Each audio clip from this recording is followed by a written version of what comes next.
Well, David, thank you so much for joining me. I really do appreciate it. And before I turn this podcast on, I was just telling you that I thought the book was absolutely fantastic. So I was thinking about how I would start this interview, and what I'd like to do, I've got all kinds of questions about the content of the book, but I'm curious, how did you started doing this 6 years ago. How did you get interested in this topic 6 years ago? There were three different things that took place. One was, I have a podcast, You're Not So Smart, and I explore all sorts of topics in the realm of usually biases, fallacies, heuristics, motivated reasoning is sort of like the main thing I talk about, just the psychology of reasoning. And I had a guest on, Hugo Mercier. He and Dan Sperber have this wonderful book called The Enigma of Reason. And he challenged me on a lot of the things that pop psychology writers have been writing about. He specifically challenged the idea that reasoning is flawed and irrational. He said that it's biased and lazy, which is different, and it's biased and lazy because of a model that they put forth called the interactionist model. The interactionist model suggests that reasoning evolved in human beings. The reasoning that is the big, not the reasoning of like logic and propositions, the reasoning of I come up with reasons for what I think, feel, and believe, and then I present them to other people. They suggest that evolved under the selective pressures of groups attempting to survive in a world where they need to they need to plan out goals and decisions that the group can find consensus about, or at least they can deliberate on. Where somebody over here got attacked by a bear a whole lot of times. They went to you're trying to go in the woods, and one of the members of your group, well, I was attacked by a bear in those woods. You shouldn't go there. Another member of the group is like, I've been in those woods for 45 years. Not once have I ever seen a bear. And like, you want both of those people to, in a very biased and lazy way, tell you what you think you ought to do, and then you can like combine all these perspectives and make better plans of action. And so they talked about the production of arguments is different from the evaluation of arguments, and it was a whole thing that I had never heard of before, and it really challenged a lot of my views on the topic. Around the same time, I did a lecture where someone came up to me. I'd done a lot of, I talked a lot about conspiratorial thinking, conspiracy theories, and they had asked me about their father had fallen into a conspiracy theory, and they asked what she could do about it, and I told her, oh, nothing. Like I was very much in that motivated reasoning, description, not prescription. But I did not. I didn't like it. As soon as it came out of my mouth, I knew that I had given poor advice. And I also felt like I didn't know enough about the topic to even be giving advice, but I wanted to be able to this is something I wanted to understand too.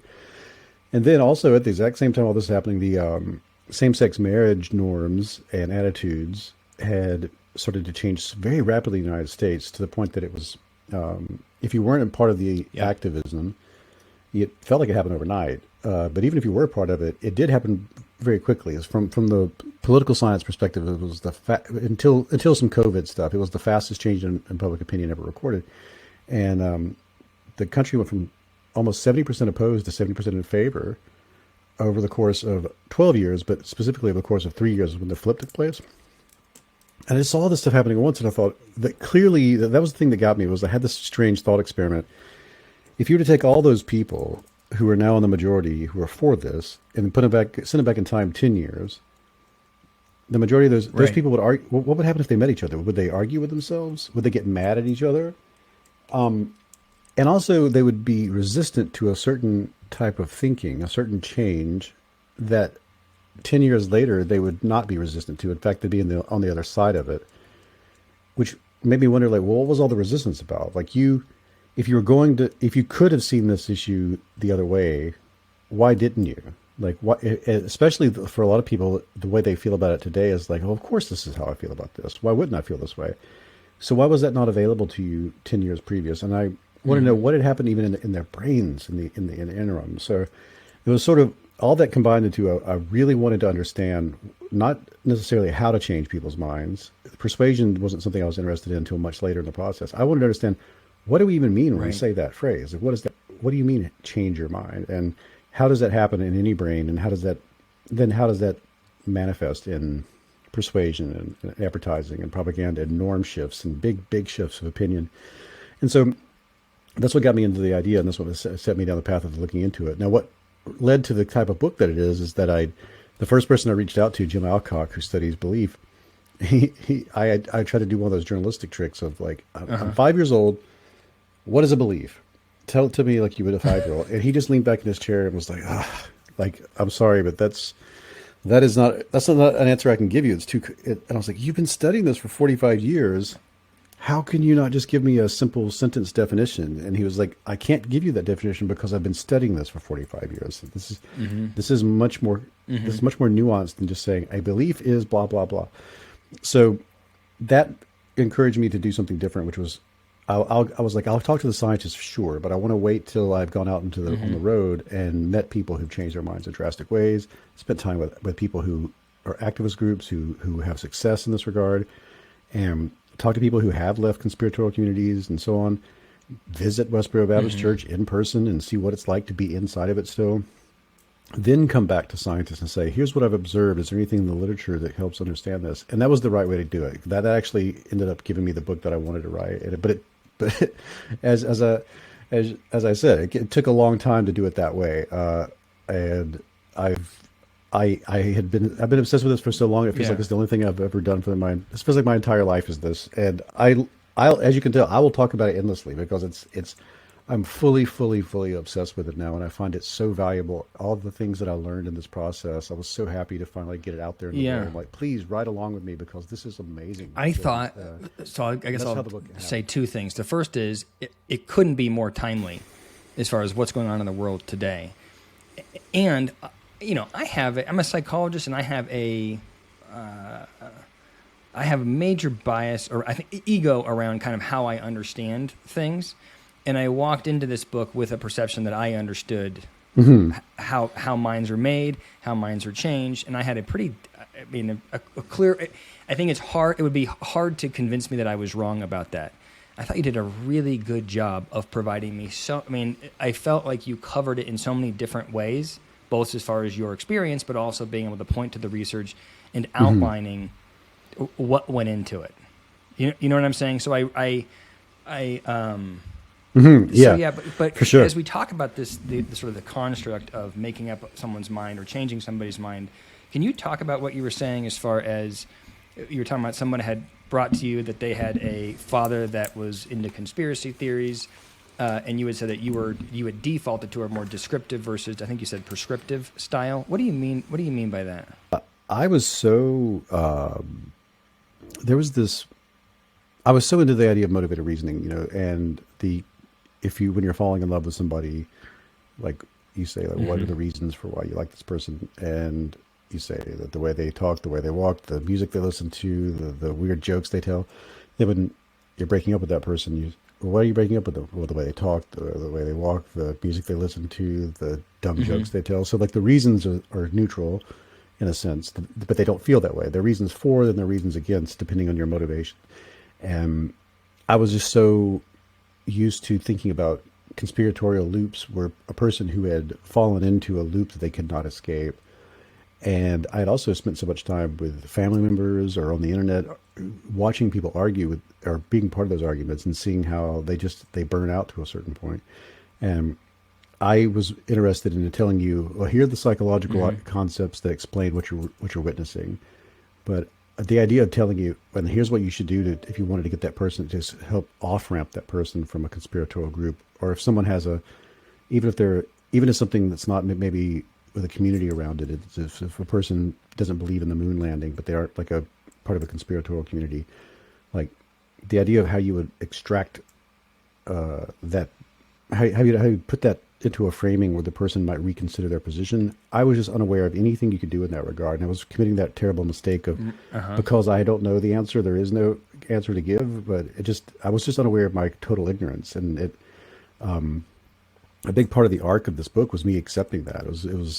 I'd never intended it to be like a marketing thing, but it ended up being kind of like that, where like a book about changing your mind changed my mind about how minds change. It gave me an optimism that I did not have going into it. I was very pessimistic about these things, and that was sort of a gift in the process. I try to explain that in the book in the beginning, that this is going to happen, and then I'm like, okay, now watch it happen as we go. But it doesn't have an authoritative voice in the beginning. The authoritative voice emerges toward the end. At the same time, But at the same time, I'm able to explain it to you. You've already learned enough through the arc of the book that you can explain it without me. And I find that really compelling. I went into this thinking, and I still, there's a part of me that still feels this way, so I'm curious I think it fits with what you've written, but my whole view of it has always been that it's less about the content of the argument, and it's more about just somebody's individual identity.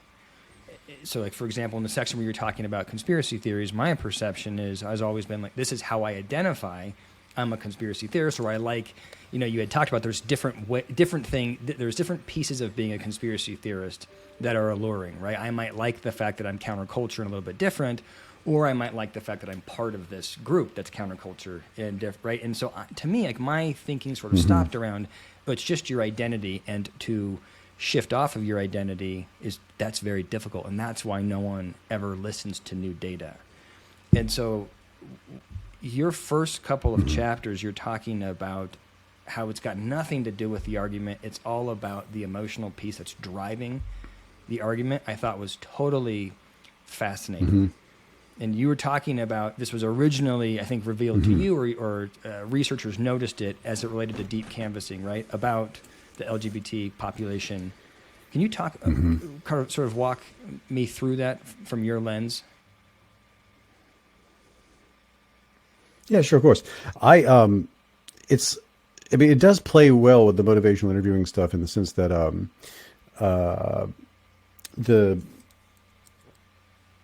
when you are engaged, I'll take this from a couple different perspectives.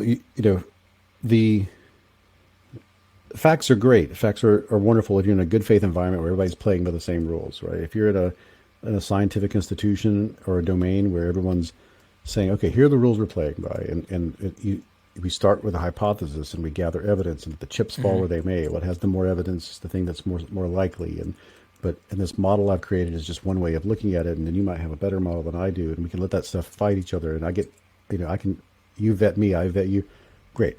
But we had to invent that. That's a piece of human artifice, that we created this argumentative structure that is not natural to the way we make sense of the world. We had to find a way to disconfirm what we think, feel, and believe, and that's not natural to the way brains make sense of anything. There's this feeling, of course, when you get into an argument with someone, that it's facts versus facts. You have this sense that I went down into the basement of my castle and to the catacombs, and I had scrolls all around me, and I pulled out the scrolls and I read them carefully, and by candlelight I lift my finger and say, "Ha ha! This is how I feel about gun control." And then you face off against another person, and there's a sense that they haven't done that. That's the only way they could possibly disagree with you, because they just haven't seen all the facts. If they'd seen all the facts, they'd feel exactly what you feel about the issue. This all is thanks to naive realism and introspection illusion and all these other things that hide from us the truth of the matter, which is we were motivated by some sort of emotion, by some sort of attitude, by some sort of fear, by some prejudice, by some anxiety, to go looking at evidence and find that which would justify the feeling that we had when thinking about this issue. And when we found that thing, that's like, okay, that defends, supports, explains, rationalizes, and justifies my position. Yay. And somehow that process is like, it goes into the memory hole and gets erased. And then when someone asks you, why do you feel the way you feel about this issue, you present that justification that you found later, this post hoc thing. All the facts are the reason why. This is why versus, I feel this way. Yeah. Yeah, this is why. As if you found that first and it led you to the feeling. But no, the feeling led you to that thing. And until you accept and understand that about yourself, it's difficult to approach someone who feels differently with any kind of empathy for the fact that they've done the exact same thing. They're standing in front of you with the exact same justification from that same process, and you both have lost the thread of, I felt a certain way which led me to this. And that's why it's almost always our intuition at first is to let me dump all the facts I can on you. If you're online, there'll be links and YouTube videos. Even though every time somebody's done that to you, never has worked. Like, I have never had somebody say, well, I don't know, maybe you should reconsider abortion or immigration or whatever it is. Watch this YouTube video. The first thing I feel is like, why do you think we are so resistant to just acknowledging the emotional component of it? There are many reasons. I think that one is cultural. ironically, if you're a Westerner in the 21st century, especially an American Westerner in the 21st century, especially an American Westerner in the 21st century from a rural community, there's a cultural value for independence of thought. There's a cultural value that you could go off in the woods at any point and build a cabin and nobody could ever tell you what to do or think or feel. And so you want to believe that that's how you have arrived at all of your conclusions. That's how you've arrived at everything, is that you're totally independent. There's been no social influence.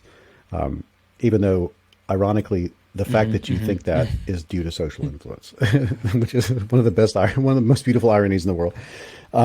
There's that. I mean, there's also the everyone experiences reactance in the presence of another agent telling you how they want you to feel, how they want you to think.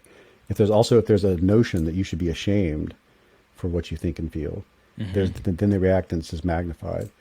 And then on top of all of that, we're living in an era where it's very easy to group up around just about anything, and not just group up, like have meetings and conferences and have your own separate dating apps for the thing that you're into, whether it's veganism, Star Wars, or a conspiracy theory. So those all play into it. So and then there's just naive realism. Like we are, as Lee Ross and the late Lee Ross explained all this to me. He coined the naive realism, and he there's also other psychologists who basically they boil it down to saying it's the result of the process that appears in spontaneously in consciousness, not the process.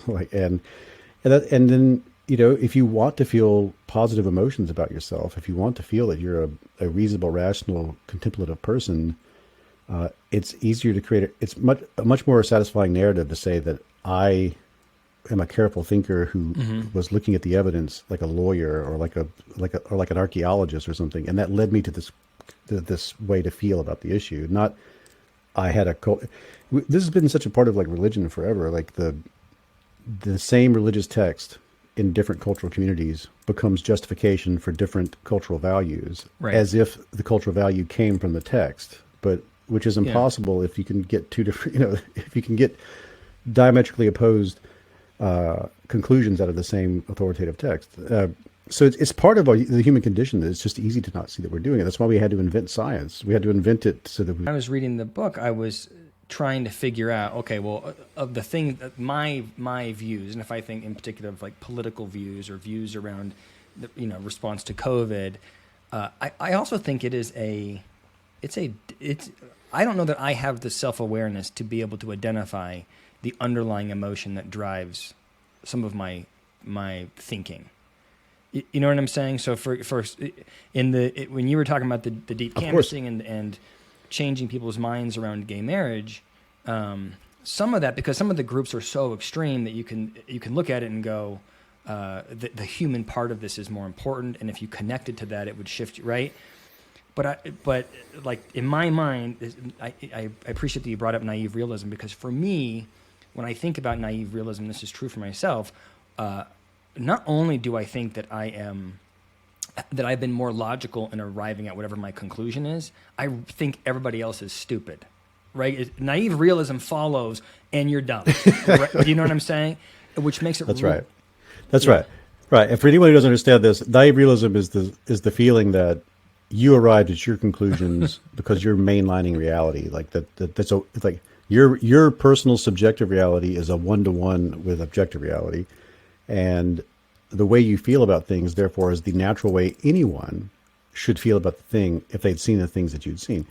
And that makes it seem like when people disagree with you on the matter, they must either have not seen all the evidence yet, or they're being misled by somebody, or they're dumb, or they're crazy. Like what is outside of the realm of possibility once you're deep in naive realism is that they're the exact same kind of entity that you are, and they've had different life experiences, they have different motivations, they have different cultural values, they have different social influences, and they're reacting to the evidence by interpreting it in one way that you will not. And that's something you have when you have zero cognitive empathy. That's the feeling you'll get, and it's very easy to fall into it. It makes the people who disagree with you seem unreasonable, whereas you are totally reasonable.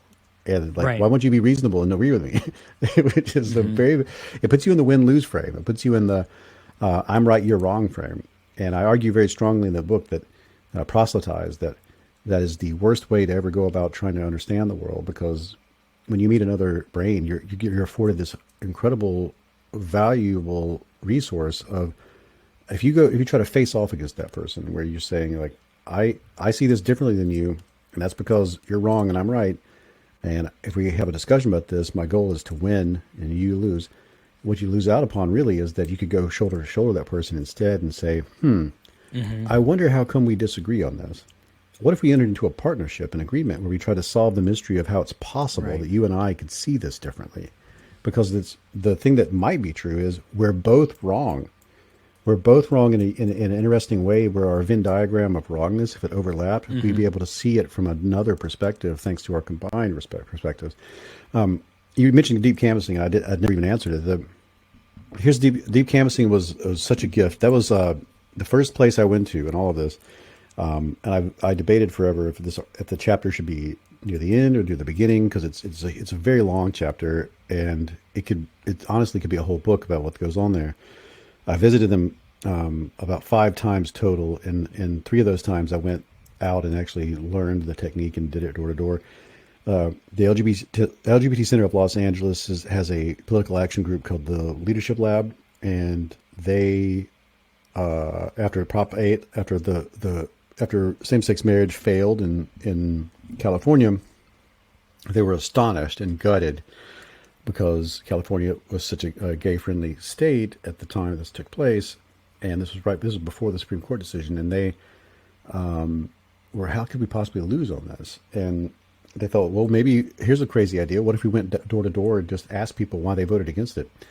And to their astonishment, after doing this lots and lots of times, they had these listening brigades of like 75 people who would go door to door.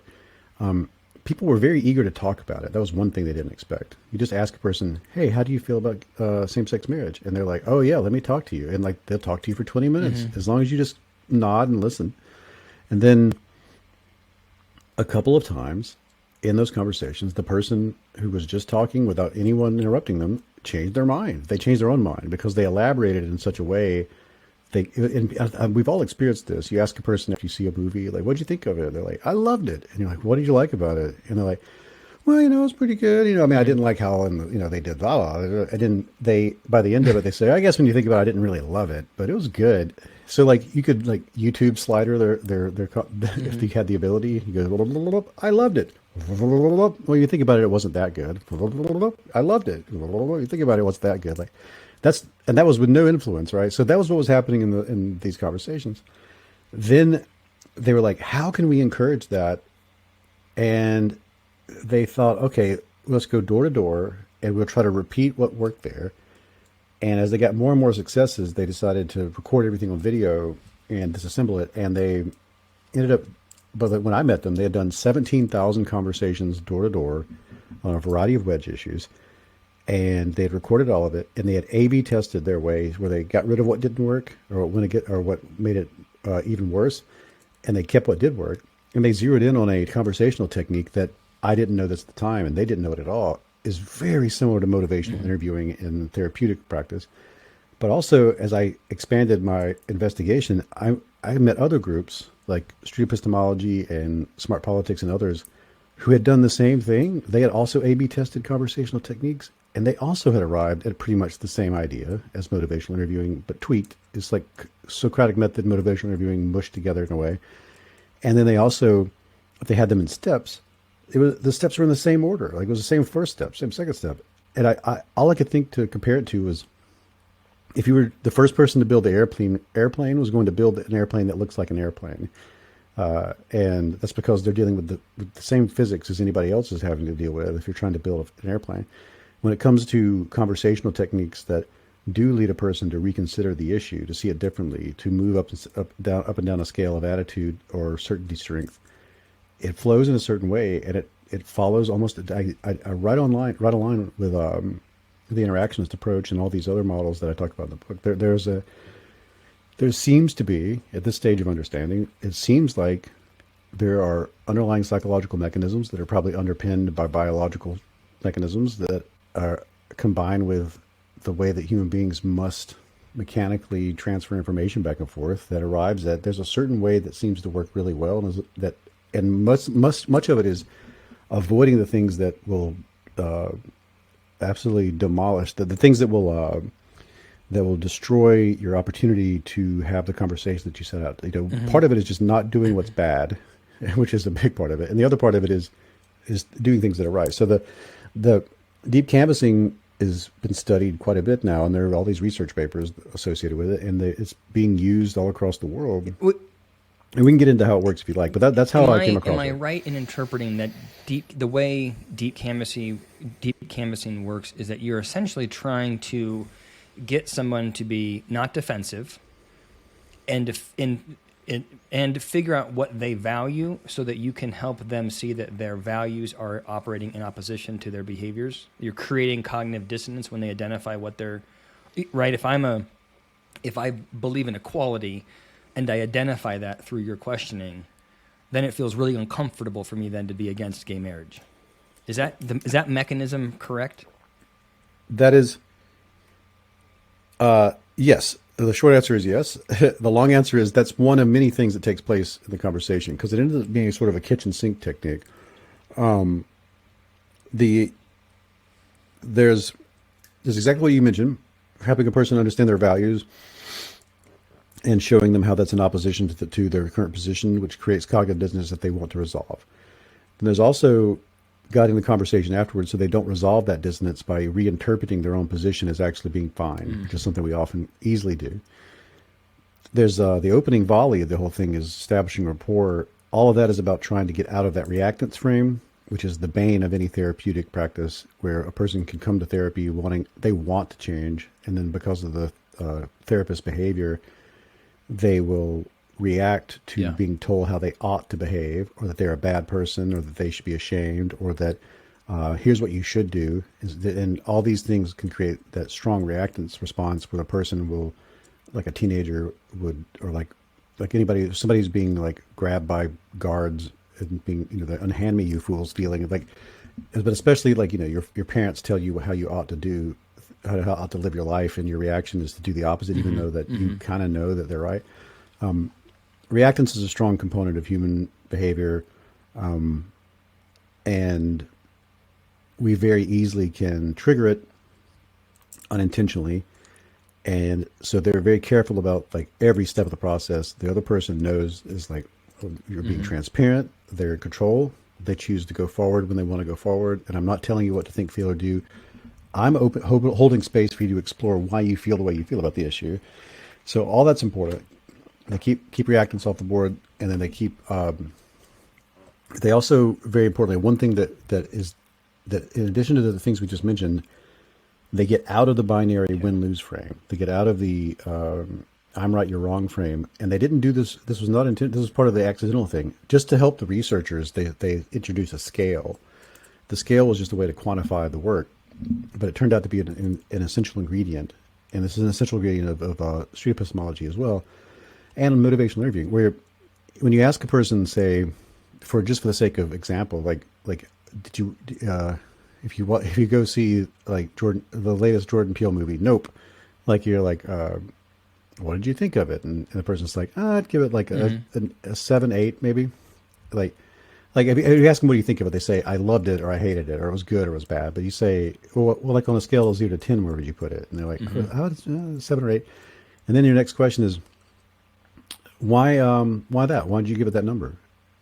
There's a moment where most people will say, that thing that we do is like, you can almost imagine in the control center, like it's like, oh, turn off these things, turn on these things. We're not talking that way. We're talking in a different way. We're thinking this, like you leave the debate frame completely, and you enter into the metacognitive introspection stage where you're like, why do I feel this way? Like you have to employ all these like reflective tools that usually are on a simmer. It takes a lot of calories, a lot of cognitive load to do such a thing. So you stop, you reposition, and think, well, what I really liked was, and and you start to explain it to yourself in a way that is more in line with that interactionist model. Like, I'm trying to think of plausible justifications for why I hold the position that I just expressed. Plausible being that which I think the other person will find reasonable.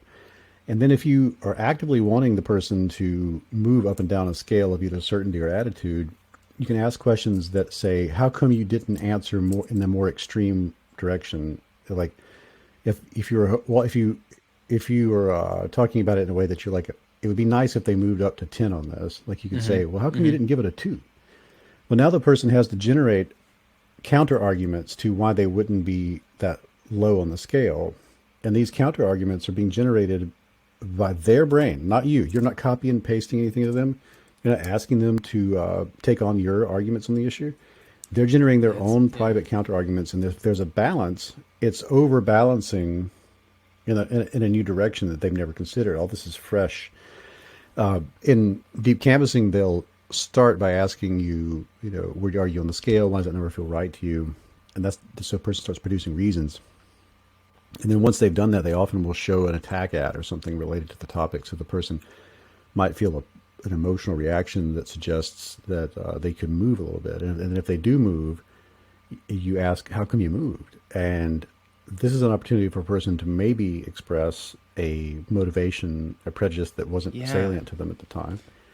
And then they ask, was there a time in your life before you felt this way, before you had that number? And this is an opportunity for the person to discover maybe this is received wisdom. Maybe they have never actually come into contact with the issue in any way, and everything is vicarious.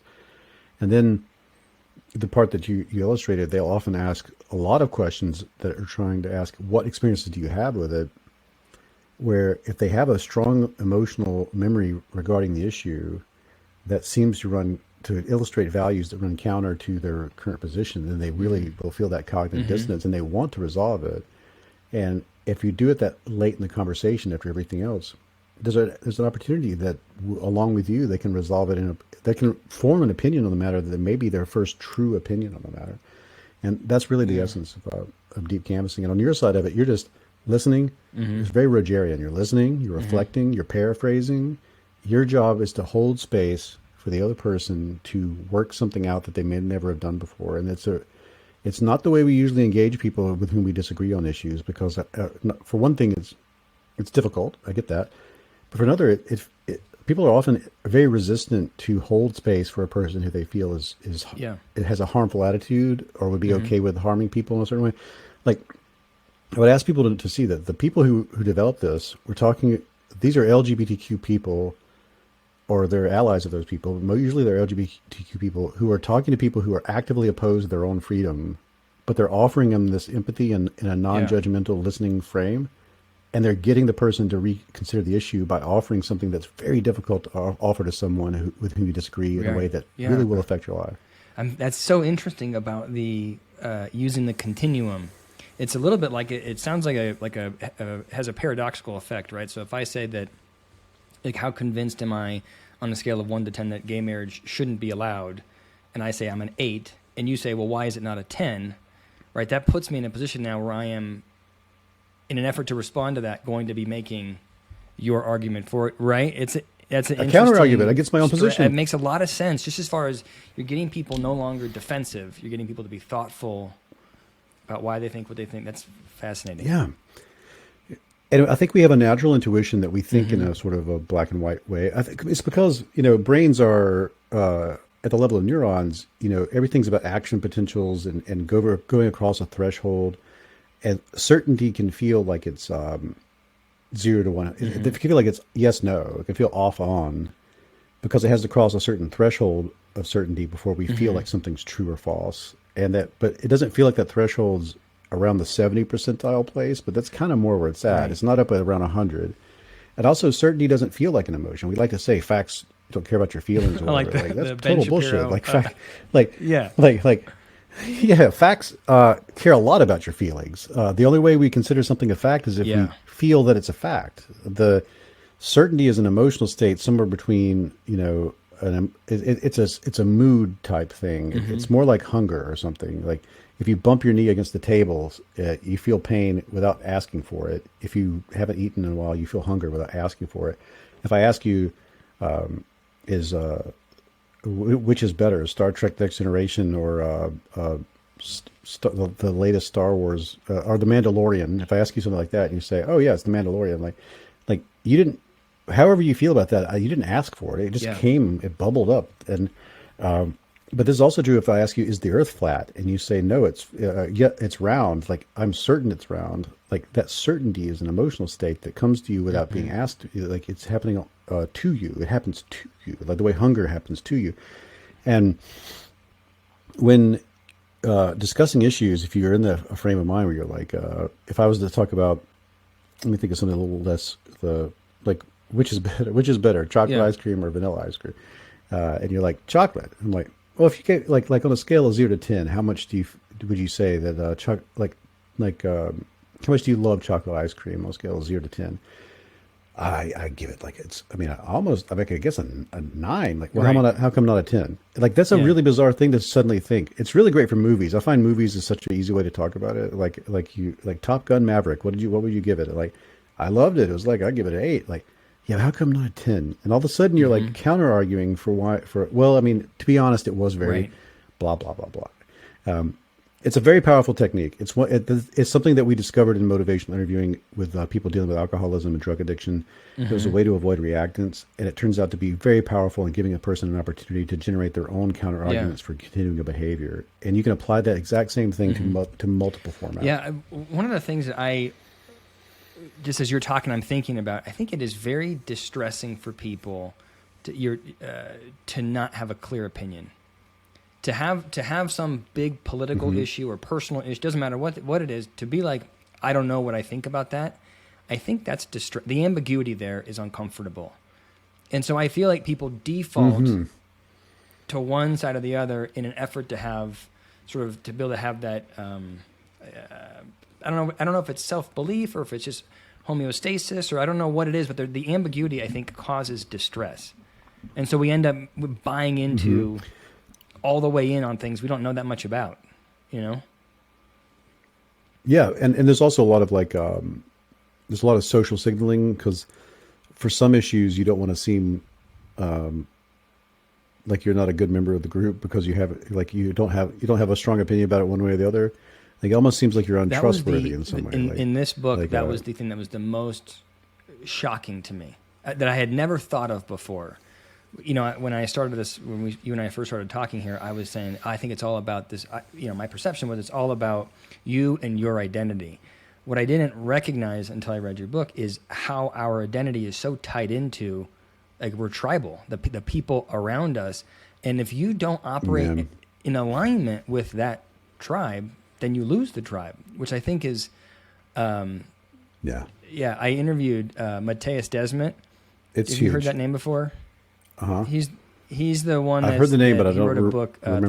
The Psychology of Totalitarianism. And he was just talking about we don't like having uncontrolled anxiety, and so our reaction to that anxiety is to group up. And he talks about that our need to be part of a group, almost when done poorly, leads to our total we lose our entire identity, right? If you partner with in a romantic relationship, oftentimes you give up some of your personal identity, but you gain something from the support of that partner, right?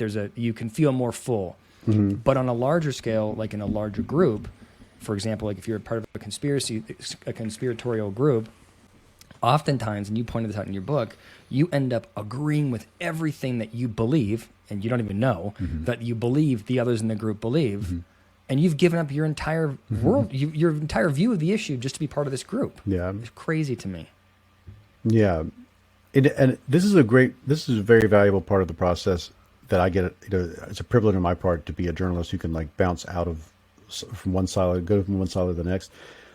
It wasn't satisfactory to me to explore this one particular thing only in psychology. Psychology is very individual.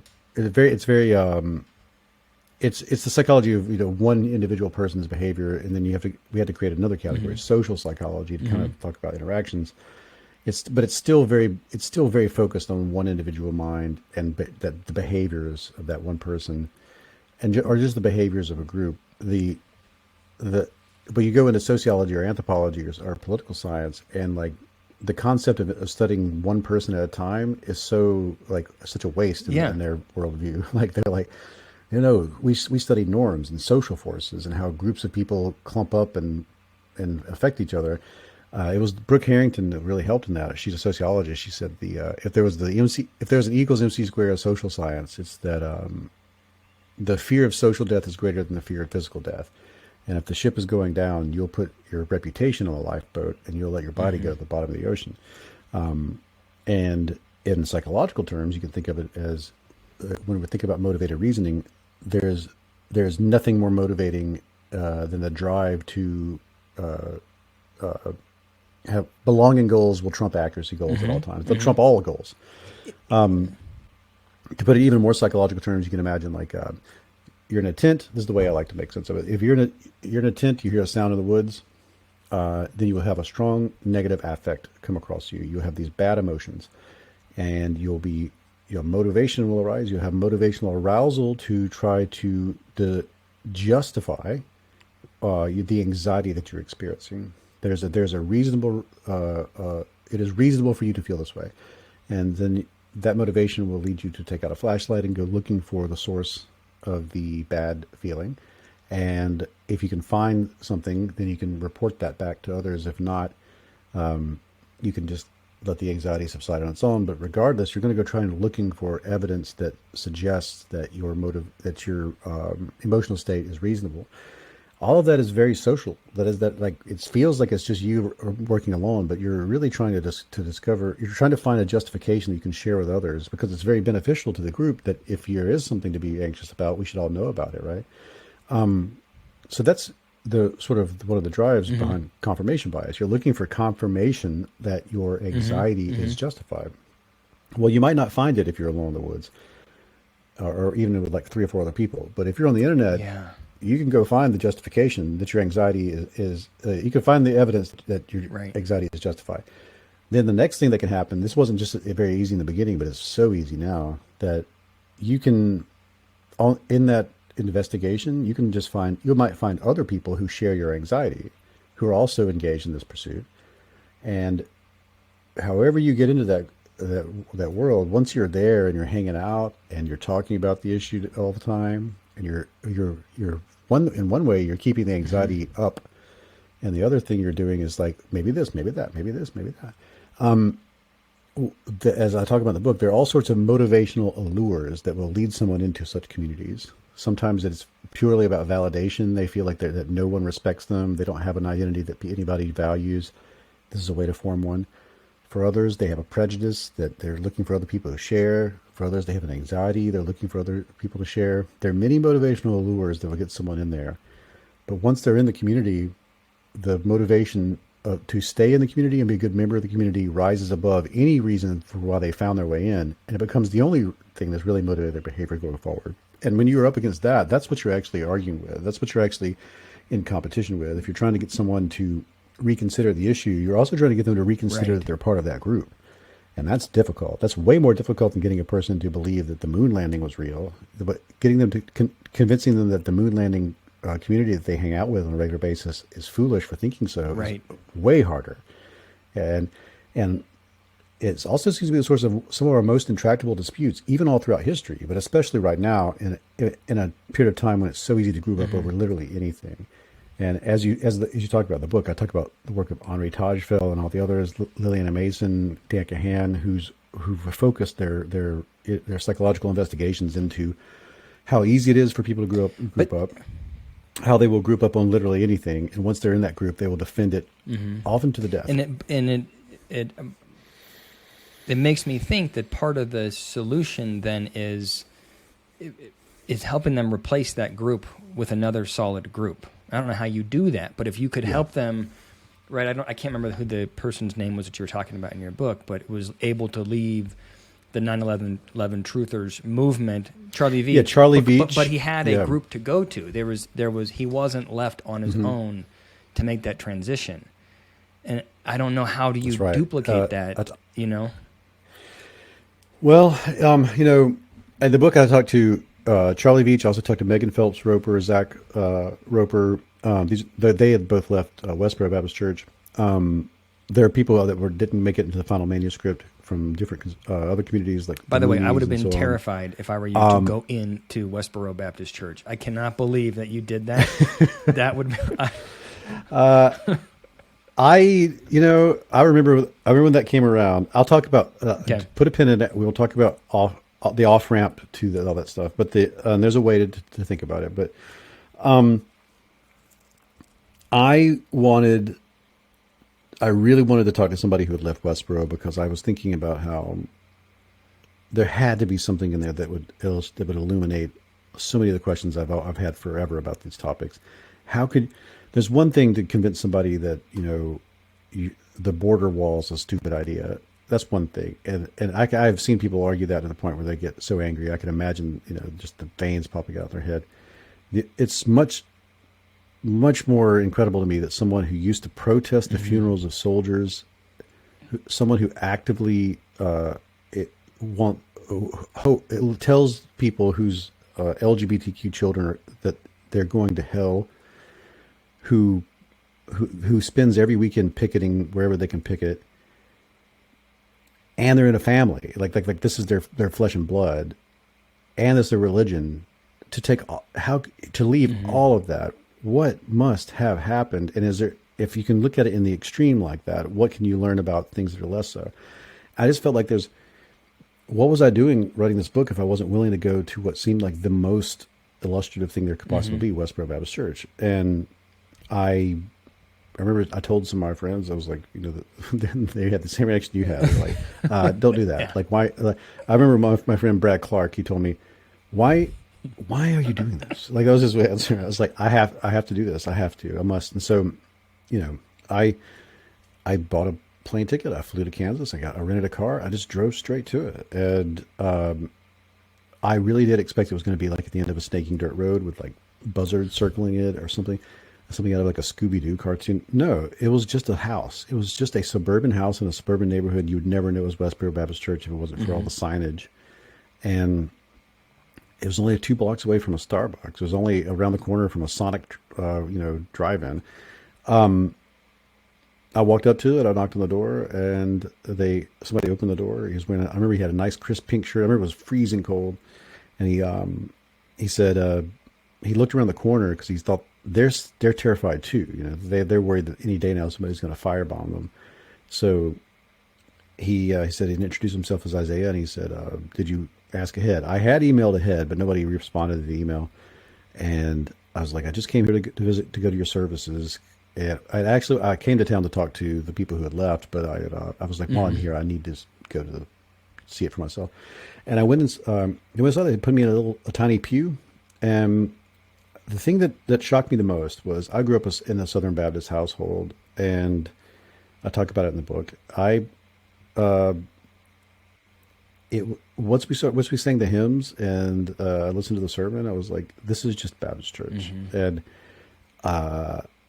the fact that it was familiar was more unsettling than anything else. And I was like, there are thousands of these, and they do the exact same thing that they're doing. The only thing is they came up with this gimmick of the protesting and picketing, which gave them all this publicity. And I was so rattled by that afterward that I rushed over to the Rainbow House across from the church. That's somebody bought a house very cheaply in that neighborhood and painted it the rainbow flag colors, and turned it into a halfway home for LGBTQ youth. That's amazing. And they welcomed me. Yeah. It's amazing. And they welcomed me right in, and we had a beautiful discussion about how every morning they go out and drink their coffee and wave back like neighbors from a 1950s sitcom, and they raise their flag and they raise their flag. And we discussed how times have changed. Like, I can't imagine this actually taking place in the 1950s. One of the two of you would have burned the other down by now. And they told me how wild it is that the people at Westboro, they live in the community, they work in the community. People know who they are. Like, there are people who work in an office next door to a person who's like, that's a Westboro person. So it really helped ground the book, and I learned a lot about how the people who left there, how they left, and at the time of the writing it, more than 13 people had left, and most of them had left for the same reasons or same. I always assumed that when people left Westboro, it was because at some point they were like, well, I don't believe what they believe about LGBTQ people. I'm out of here. almost never the case. Usually it's something that happens that creates some friction within the group, and that friction opens them up to the idea of looking outside the group. But even at that point, somebody from outside must offer you a hand.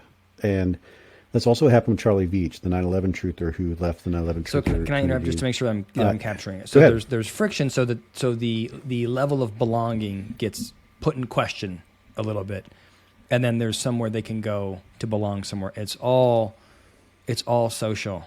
You can't have that alone though, because that happens constantly in cults. Like Jim Jones, believe me, they were like tons of friction there. But that cannot happen. That's only one component, and it does not happen in isolation. The other thing that has to happen in Charlie's case, he had become a member of another group called the Truth Juice, and they're more about like opening your third eye, ayahuasca, love puddles, that sort of thing.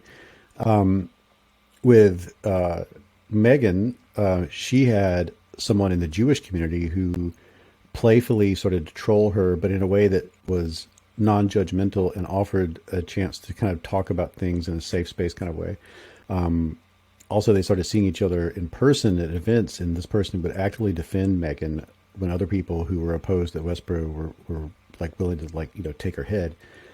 For Zach, who left Westboro, who'd started the first classes in medical school to become a nurse, and he had more knowledge about his body than Westboro did. And when he hurt his back, their suggestions as to what he ought to do, which was mostly just pray, did not follow what he knew he actually needed to do. So in all these cases, you had people who had escaped that cult-like thing of the only people you can trust are us, and the only validation you can receive is via our group.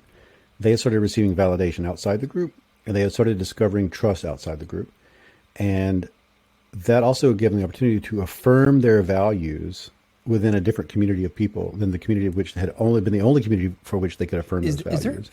And it suggested the values were deeper than the group, and that was illuminating. Is there a part of that of what you're saying? Like, do you need to be psychologically stable enough, or do you have to have a growing identity enough to be in a place where you can receive or acknowledge or see the support outside of this cultish group? You know what I'm saying? Like, it makes me wonder if the intervention point, certainly need to have another group that you can go and belong to, but to get somebody to be, external groups are not going to, for the most part, aren't going to want to accept somebody into them that's unhealthy, that's stable, that's unstable, it's not going to fit. You're not going to have a place to go unless you're grounded enough. So, for example, I think you said her name was Sarah, the one that was online on Twitter talking with the leader of the Jewish community, Megan. Did the leader of the Jewish community like her because she was intelligent and creative and funny? There was enough there that he was like, oh, I like this person genuinely. And then he gave her a port in the storm. Does that make sense? I never really, I never considered that until now, but you're right. There is if we were thinking in a very social primate kind of way, this spokesperson for the other community is identifying that this person would be a valuable person in my community, in any community. And there is this almost poaching thing that's taking place in a strange way. Same thing for Charlie. Charlie is Charlie's tall, attractive, charismatic, great public speaker, good in front of the camera. The Truth Juice community valued him quite a bit because he could do the same sort of things for them that he was doing with the 9/11 Truth community.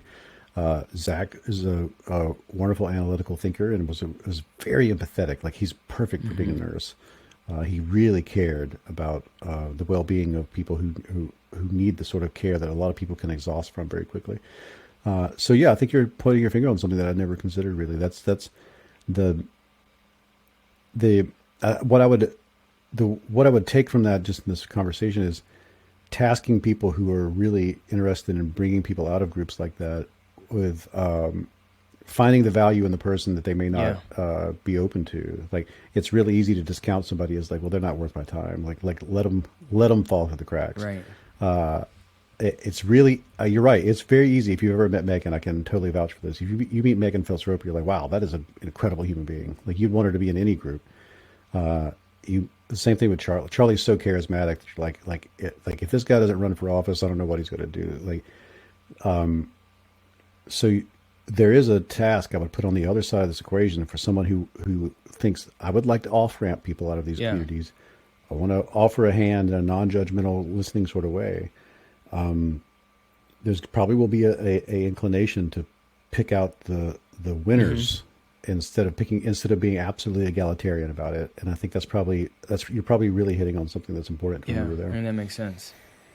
So I am fascinated by your career, and it seems like from the outside, it feels like you have created a career where you get interested in things, then you can obsess about them, learn about them, and write a book. You know what I mean? Yeah. It seems like you just are allowed to follow your passion wherever it takes you. Is that what it feels like to you? It is, but there's a great meta thing that my next book is about this very idea, because that's true. I mean, don't get me wrong. That took a long time. It took more than a decade to finally get into the place where I could do that. It's my dream. It's all I've ever wanted to do. It's what I felt. It's why journalism is so alluring and appealing to me. It's why I've had You're Not So Smart for so many years. When I wrote the first You Are Not So Smart book and then had the podcast, all I could think was this is my chance to use this to open up a career path that I want to be on, which is I would like to write books about things that I don't understand, and in the process of understanding it, write a really good book about that. And so one for me and one for you. I get to finally understand what it means to be a person in this way, but then also a good book comes out of it that you can do the same thing along with me. And so this book is the first one that really, really does that in the way that I wanted to. And the next book is going to be about what does the word genius actually mean? What does it mean when we throw that word around? What's the history of the idea, the concept, the etymology of the word, and all the other stuff that goes along with it? I've already done a good bit of work in that. I put about 6 months into it, and I made a 7-hour audio documentary about where I'm at so far. Oh, wow. Is that available for people? Yeah, you can listen to that. It's at a process. It's at it's at a website, a service called Himalaya has the audio documentary, but and I have links to it all throughout my stuff. You can find it on davidmcraney.com. And I'll link your website. Cool. Yeah, I love that documentary. I spent time with people with extremely high IQs. The first journalist that got to go to Mensa headquarters. I spent all day with a 5-year-old girl who had 155 IQ. I also spent time with Chris Langan, the man with the highest IQ ever recorded, who is he's got some interesting views in the world. I'm fascinated. I won't ruin it for people. He's got some problematic viewpoints. I'll put it that way. If I was going to create a spaceship to another, if I was going to put together the crew that would take us to the moons of Jupiter, would I put the smartest man on the planet on the crew?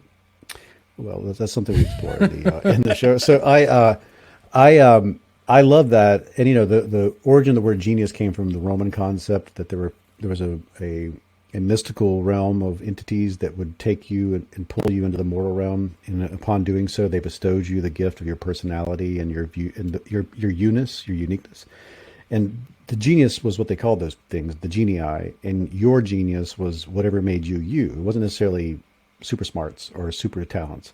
But if you were very smart, very talented, and you did something that went down in sort of a historical kind of context, it started to mutate. The concept and the word started to mutate to say you are a genius. And then that has been defined, undefined, redefined so many times, especially when science jumped in and said, let's measure all this. And the first thing we did with it was create eugenics. Not a good look for humanity there. So yeah, I'm super fascinated with it, and there's much more to explore. And in the end, the thing I'm driving at in that next project is genius is more, this is the scientist who I spent most time with talking about it, David Krakauer at the Santa Fe Institute for Complexity Science. We kind of came to the idea that genius is more of an act than it is a label. And any person is capable of an act of genius, but what you have to have is either a lot of time, a lot of money, or a lot of freedom, a lot of privilege to play at something until you find the thing that you are obsessed with. And then again, you're so passionately obsessed with the thing that you, among many other people who are passionately obsessed with it, may stumble into a discontinuity in that place where the gradiated like evolution of that art form or scientific field, you'd make a little leap in that place, or you do something lateral that wasn't expected, and that move ends up solving problems or reimagining things in a different sort of abstraction that changes our concept of it and leaps everybody's understanding about the issue. We would just usually what we call genius. I make an argument that like we're all capable of that. Like it goes back to the Roman concept that the thing that makes us us, if we were allowed to passionately like fully realize our talents and pursue that which we are obsessed with, so that we can passionately get at a thing, you might find a discontinuity. So genius is something any of us is capable of. So it relates to the question you asked, because that's where it comes from. I was like, I'm so fortunate finally now to be able to get a chance to do stuff like this. But I realized that that's really fortunate. That's not, and it shouldn't be. It should be afforded to everybody. We should all have that chance, right? Yeah. And that's why that's become another big project. And I fell into this, like I was a print journalist. Before that, I owned I had owned pet stores, and I worked construction, and I sold leather coats, and but at some point I was in a really bad car wreck that stole two inches of my height, and I took that money and I used it to start a pet store. I thought I love animals, and I thought that would be a good place to do work. Turns out, if you love animals, I'm sure there are people who are great at running pet stores who also love animals. For me, it was awful. And after I got married, we were like, we should really get an education, and we went to school a little later than most people, like 25, 26, and I wanted to be a psychologist. I spent a lot of time in that place, but at some point I fell into the journalism side of my education, and I really, really enjoyed it. And but I worked as a print journalist and then a TV journalist, and at some point I started a blog that was more about the psychology stuff that I was fascinated. And I was just at the right place at the right time for that to catch on and get a book deal, and then lead to the podcast and then all of the rest. Wow. Well, it's impressive. I really appreciate your work, and I will link it below in this video. So thanks for taking the time for me, and congratulations on being able to put together the career that you have. I mean, it's very cool to watch. And when the next book comes out, I really thank you. Yeah. Thank you very much. I think I've got about 5 books in me at least, but I know I really already have my foot down on the gas for this next project. I think in writing How Minds Change, I discovered the voice and the approach that I want to have that seems to resonate with readers, and I think I'll want to try to write in this style going forward. I would. I mean, I really like it. I said to you, I think before I turned the podcast on, but the amount of psychological research that you cover in an engaging way is remarkable, right? That was there's a lot. Thank you. I'm reading going, how much this guy knows a lot about psychology, and you did it in a way that didn't feel academic. Thank you. Oh, that's great. I benefit from having had my podcast for 13 years now, wow. So every week, usually 3 or 4 times a week, I'm interviewing psychologists or other people in the scientific domain. And to get ready for those interviews, I'm reading some of their research papers. If they have a book, I read their book. So it's like I've been, working on my master's degree for 13 years, which people do. So so that's how I've got a little bit better. That's how I've got a journalist's understanding of all this. I would never suggest that I have nearly the level of expertise as an actual scientist does, but it helps you ask the right questions, I think, and it also helps you understand how little you do understand about something, so you don't walk in thinking that you can just write a book about anything without putting a lot of effort into it. Yeah. Well, David, thank you so much for the time. I really do appreciate it. It's been great talking with you. And I will link I'll link your website, book, etc. below. Okay? Yeah. You Are Not So Smart is where I put all my podcast stuff. And davidmcraney.com is where you'll find all the stuff about the books and the Genius documentary and all the rest. Perfect. Thank you so much. Good talking with you. Same. Thank you so much, man.